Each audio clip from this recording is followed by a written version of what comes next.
Number 4 on that list of big challenges to retiring early, you still won't have enough time. Now, that's hard to really grasp, right? But we talked about you can't retire from something. You have to retire to something. And when you wake up and you have nothing on your schedule, it sounds like, conceptually there, theoretically, that you've got all the time in the world, but certainly the world is waiting with endless tasks to fill your time, especially if you're married, by the way. There'll be lots of honeydews that aren't getting done when you're working that can get done when you're retired.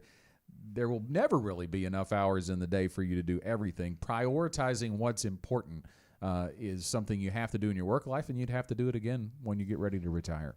I think about one of the things that we do as a company. We talk about our company rocks, the big things that we want to make sure that we do. And it goes back to that concept of if you have let's say a glass container and you want to put in some rocks and some sand and some water. Well, if you start with the water and then add the sand and then add the rocks, it's going to overflow. But if you put in the rocks first, then that sand is going to fill in around it, and then you put the water in and it soaks in. The point is, get the big priorities first. So whenever you retire, whether it is retiring early in your 30s or 40s, or if it's later in life, you need to determine, what are my rocks? What are my priorities that I absolutely want to be sure that I do? And it can be something as simple that doesn't benefit anybody but you as having time to read a book when I want to.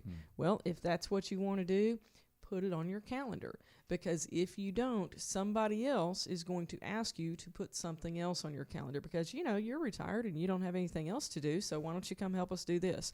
And they can be good things. It can be helping at your church, whatever, but be sure that you've got time for you, because if you don't do it when you retire, when are you going to do it? Yeah, there's all kinds of things that can fill our time, and they'll steal our time away from us, just like when we're working, when we're retired and have that time.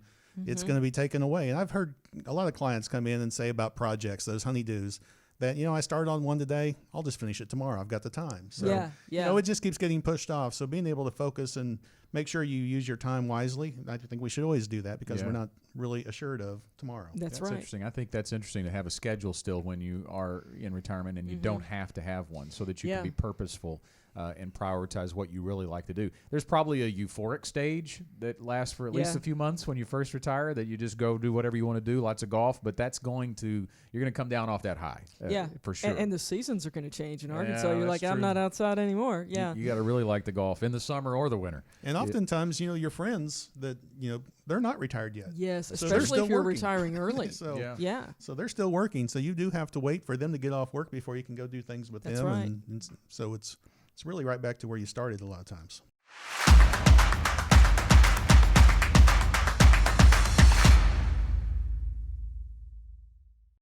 Want more content like this delivered to your inbox weekly? Visit fastest4.com to learn more.